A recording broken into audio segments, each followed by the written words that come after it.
Okay, so the other night we watched the Ricky Gervais Humanity comedy special on Netflix, and yeah, basically the gist of it is that the jokes aren't very good, and I'll get to why. But there's one joke that is really good, which I thought was fascinating since the other jokes were not very good.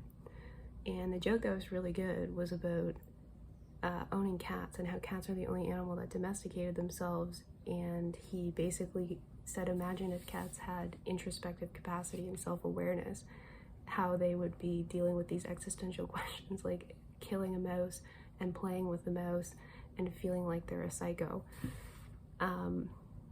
And it was really, really funny, and it was a really good joke.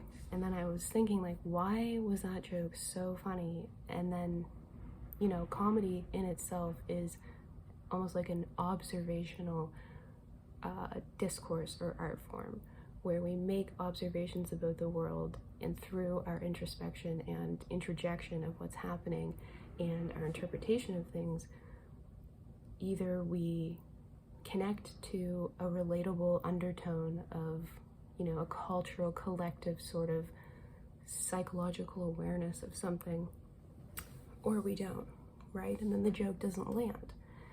And the other jokes didn't land, but that one did. And I think what it got me thinking about was that comedy functions in creating a shared experience of a lived experience. So people who own cats, and you know, all of us have been around cats, we all understand and can relate to the joke, because that's the way cats are, right? Like, cats and the experience of a human being with a cat is exactly as you described it. Now, when it came to his jokes about, he started it off with jokes about just the classic activist topics, and it was clearly a reaction as a fellow comedian to the Dave Chappelle special and all of the quote controversy that caused. And I mean, you guys, controversy is just miscommunication. The controversy is in the fact that we cannot facilitate our own discourse around these things. And so it just carries on and perpetuates in this paradoxical loop where we get stuck in a response to how other people are understanding something. So then my understanding becomes reduced to my interpretation of somebody else's understanding of something, and then the loop continues. And then I'm just trying to justify why their perspective on something isn't functional. But then what is that function of me drawing attention to their dysfunction doing, right? It's like, I have to look at my own dysfunction if that's the only way I can engage with this topic. Can I not think on my own? Can I not have my own creative thoughts? Can I not try to understand this outside of the loop? You know, is there a way to mutate this outside of this and free ourselves? So, the cat joke, to me, gave me a clue, where it's like, it's relatable, and the other jokes are not. The other jokes are only relatable in the sense of a sort of simulated human experience online, and that's not reality. That is not the way that we're experiencing the world.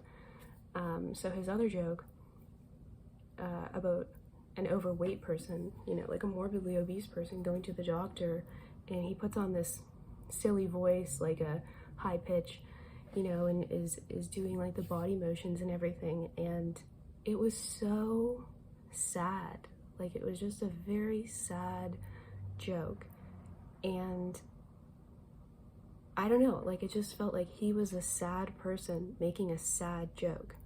And I just couldn't imagine being somebody who is morbidly overweight and, you know, being in the company of your friends or anywhere and hearing this joke, and then you're so clearly the butt of the joke.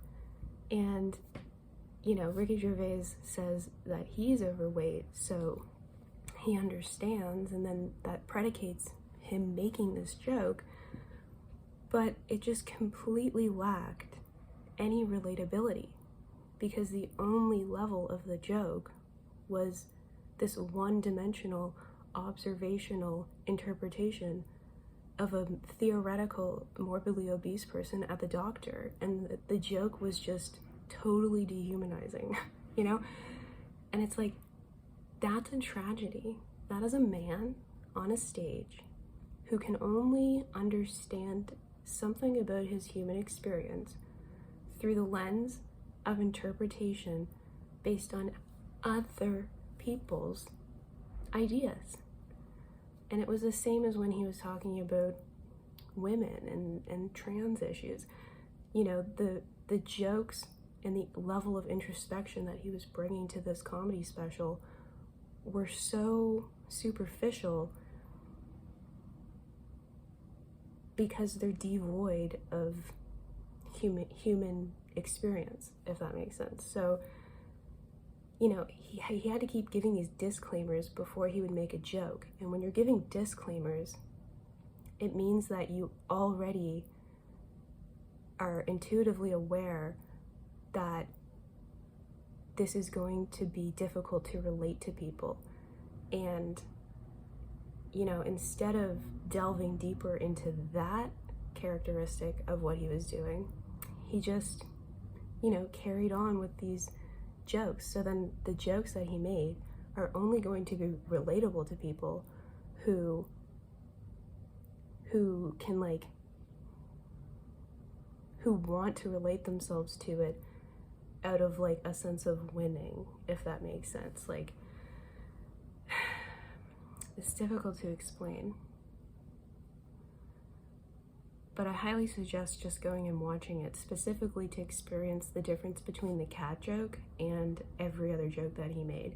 Because then he goes to make a religious joke, you know, and he's making fun of, like, a man in the sky and how the man is, like, making AIDS and it's gonna go in people's bums, you know, and it's just taking a ludicrous example of something. And I can just remember being like 10 years old, and that was like the level of engagement that I had with these existential topics and observations that I was making in the world.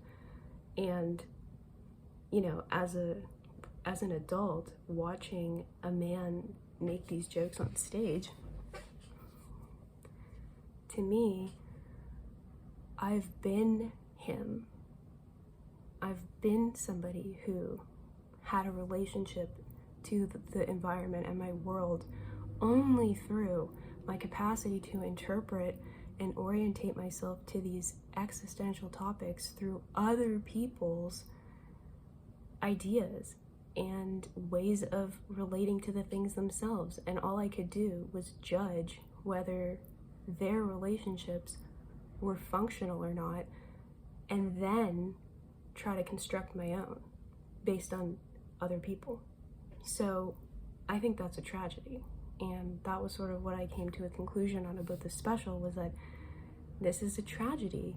You know, it's just a man on a stage trying to understand his place in this world and the dysfunctional nature of it. And, you know, people are upset with him and upset with, like, this level of dialogue that we have and trying to understand reality and each other. And it's like, that's a man who has never been given an opportunity to go beyond understanding things and the value of things, except how other people experience them. So if other people believe in God and it's foolish because it's irrational because we can't prove it, then that is how Ricky Gervais shaped his understanding of the concept or the idea of God. So the jokes will always be in the loop or the paradox of foolish understanding and foolish superficial observation of the concept of God.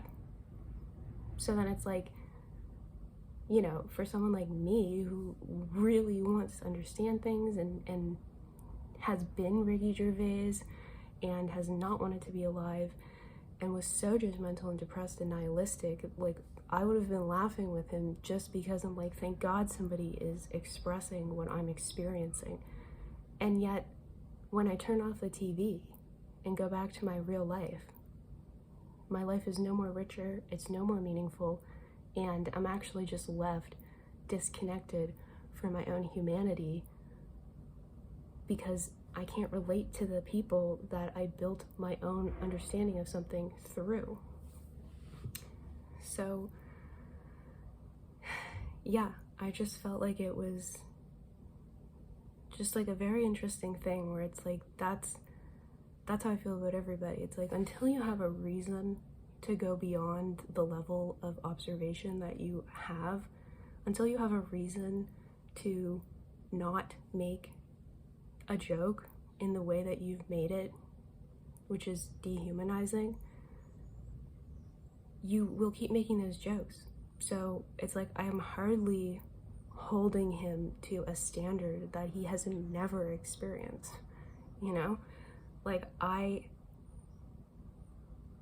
can't imagine, like, you know, holding myself to that standard when I didn't want to be alive and I was depressed and I thought all of these things were ridiculous too.